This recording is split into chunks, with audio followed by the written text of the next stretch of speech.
Welcome back to Good Morning Vail. We're going to talk about a gallery reception going on this weekend. We have John Cogswell from Cogswell Gallery. We'll also have the artist. We have Alex Gramm with us. Gentlemen, thanks for trekking through the snow to get here and for not taking a powder day and just skipping the interview altogether. We've got 8 inches new on Vail Mountain.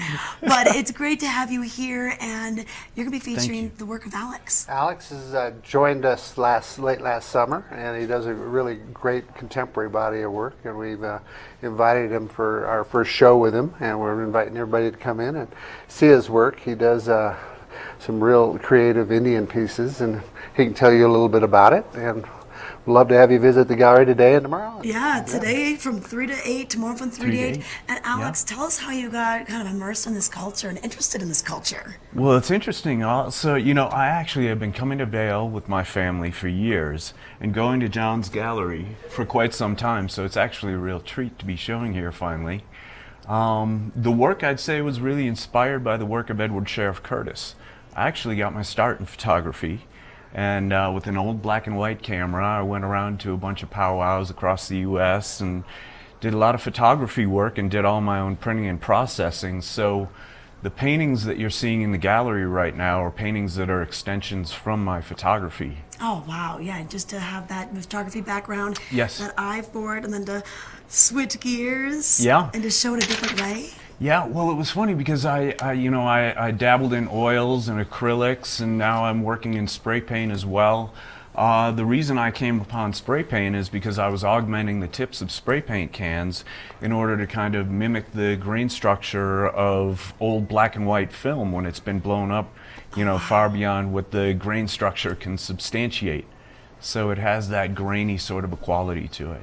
So what sort of Native American tribes, where would you travel to? Was it just here in Colorado or the West? It's actually New Mexico, Oklahoma, Kansas City, Colorado, all across the U.S. And they're very large, so we weren't able to bring them in today, but we have some photos do that have we some can pictures show. of them. Yeah, they're very diverse, and we've had a great response to them. So I don't know, is one coming up? Yep, we got a photo coming up. We're going to try to get them for you. And so when you're this afternoon, 3 to 8, what's going to be, are you going to be working on any projects? Sometimes artists are working on something, but is it too large? It's a little bit too large in scale. I mean, one of the pieces is actually in excess of 10 feet. Oh, wow. So, a little hard to get that through the door. Yeah, and to be working on spray paint. Well, and John, how nice to feature someone who had a history with the gallery already, visiting here with family. It's fun that we've had the history of being here so long, that we've had a lot of people that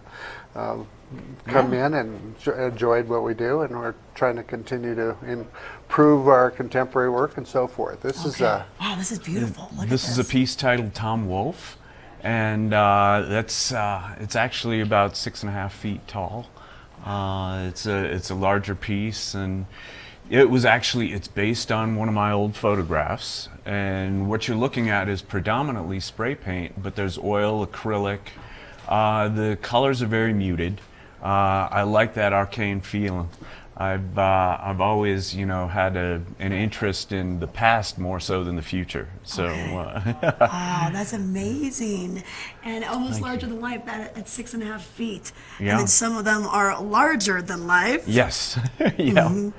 Okay, and then John, you're also going to be focusing on Gurhan, a great artist that you carry. Gurhan arrived last night from New York. He's just returned from Turkey, and he'll be up at the Squash Blossom this afternoon and tomorrow. And he is obviously well known for his 24-karat gold and the beautiful silver line he brought. So we haven't had Gurhan in town for 4 or 5 years, and we're thrilled to have him here, and he'll be doing a show at the same time at the Squash Blossom. We invite people to come in there and then come down to the gallery and enjoy both our events. Yeah, you know what? It's just beautiful to see his work and to visit with him as well. And that's what's so amazing. When you have the artists in town, in the gallery, it's like in the backstage pass. It's like meeting the rock star. This will be fun. That's right. I like that. Okay. Yeah, we can gain more information, your insight, your inspiration, and the Gurhan too. Okay, so Absolutely. 3 to 8 today. 3 to 8. And tomorrow, Cogswell Gallery, and then we've got Gurhan coming in around the same time. Around the same time at the Squash. All right, yeah, Squash We Blossom. invite invite you to all come by. Yeah, come on by, and you're going to find a Cogswell Gallery just down from the Children's Fountain along Gore Creek, and then you'll find Squash Blossom just a couple feet away from the Children's Fountain. They're very close in the heart of Vail Village. We'll be back.